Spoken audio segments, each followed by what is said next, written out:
माझा त्याच्याशी स्वतःचा काही संबंध नाही। मी महाराष्ट्रामध्ये गेले 8 दिवस शेतकऱ्यांची समस्या, त्यांचे प्रश्न, त्यांचे क्रॉप पॅटर्न, त्यांचे अनुदानं, त्याचप्रमाणे एक्झिबिशन, त्याचप्रमाणे कॉन्व्होकेशन अशा वेगवेगळ्या कार्यक्रमामध्ये महाराष्ट्रभर फिरतो आहे। त्यामुळे शेतकऱ्यांच्या अडीअडचणी समजून घेणं हे माझं प्राथमिक कर्तव्य आहे, तेच मी करतो आहे। त्यामुळे पालकमंत्र्याच्या कुठल्याही गोष्टीमध्ये मी या ठिकाणी माझे मत व्यक्त केलेलं नाही। हा संपूर्ण अधिकार माननीय मुख्यमंत्री आणि दोन्ही उपमुख्यमंत्र्यांना आहे। त्यामुळे ते जो निर्णय घेतील तो मला मान्य राहील, या अगोदरच मी सांगितलेलं आहे। जरी असलं तरी देखील नाशिकचं पालकमंत्रीपद जे आहे त्याला स्थगिती मागणी तर आमची आहेच। आमच्याकडे 7 आमदार आहे, त्यामुळे आमची मागणी पूर्वी होती, आजही आहे आणि उद्याही राहणार आहे।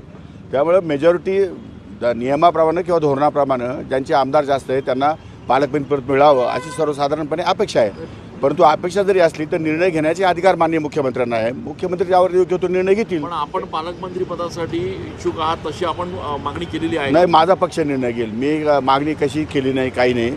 माझा पक्ष सन्माननीय उपमुख्यमंत्री अजितदादा पवार राष्ट्रवादी काँग्रेस पक्षाचे अध्यक्ष आहेत, त्यांना संपूर्ण अधिकार आहे। ते जे निर्णय घेतील तो मला मान्य आहे। तुम्हाला जे पालकमंत्री पद दिलेलं आहे त्याच्यावर तुम्ही समाधानी आहात? मी समाधानी, मी पूर्ण कुठल्याही कामावर समाधानी आहे। नंदुरबारमध्ये काल राडा झाला, 2 गटांमध्ये दंगल उसळली, त्या ठिकाणी तणावपूर्ण वातावरण सध्या आहे। आपण काही माहिती घेतली? नाही, मी काही माहिती घेतली नाही। मी माहिती घेईन, आता रात्री उशिरा आलो मी, पण माहिती घेतो मी आणि त्या संदर्भात मार्ग काढू। मी नंदुरबारला गेलो काढेल।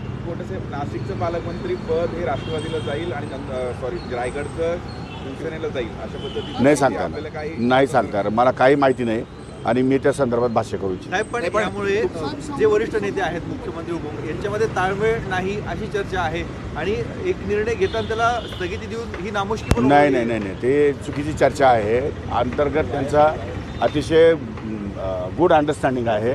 त्यामुळे तशा प्रकारची चर्चा करणं हा व्यर्थ चर्चा करण्याचा प्रकार आहे। त्यामुळे त्या गोष्टीमध्ये तथ्य नाही असं माझं मत आहे। कुंभमेळा आहे, येता कुंभमेळा आहे, कुंभमेळ्यामध्ये स्थानिकच माणूस पालकमंत्री असायला हवा असं तुम्हाला वाटतं? एक गोष्ट बरोबर आहे की स्थानिक माणूस हा पालकमंत्री असावा। सर्वसाधारणपणे त्या जिल्ह्याचा आवाका माहिती असतो, कार्यकर्ते माहिती असतात, प्रश्न माहिती असतात, त्यामुळे ते सोडवण्यासाठी त्याला वेळ देता येतो जिल्हा असल्यामुळे।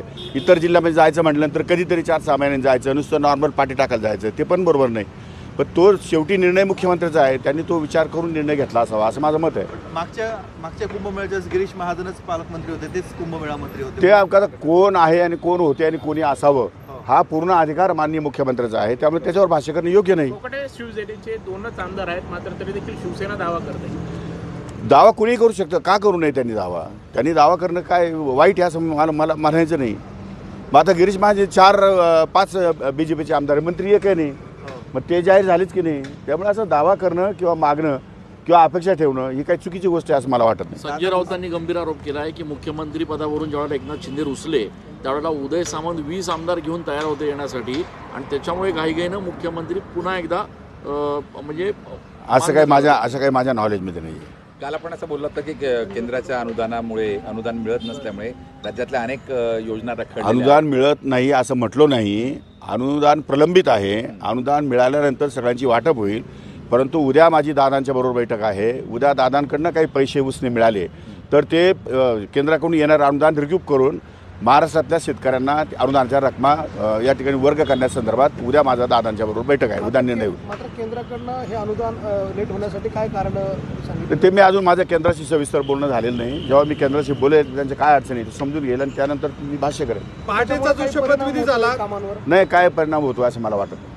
पहाटेचा जो शपथविधी झाला त्यावेळेला धनंजय मुंडेंनी दादांकडे मागणी केली होती की भाजपसोबत जाऊ नका म्हणून, चुकीचं होतंय अशा स्वरूपाची तो त्यांचं मत आहे मुंडे साहेबांचं, त्यांना प्रश्न विचारा। मी दादांच्या बरोबर होतो, कालही होतो, आजही आहे आणि उद्या राहणार आहे, विषय संपला। कोकडे साहेब, अशोक चव्हाणांनी विधान केलेलं आहे, कार्यकर्त्यांची इच्छा असेल तर आगामी स्थानिक स्वराज्य निवडणुका स्वबळावर लढू असं ते म्हणतात। तो विषय पक्षांतर्गत आहे, पक्षांनी निर्णय घ्यायचा आहे। त्यामुळं स्वबळावर लढायचं की नाही लढायचं हे ते पक्षाचे नेते ठरवतील, तो आपला विषयच नाही आहे। त्यामुळे त्याच्या संदर्भात मी चर्चा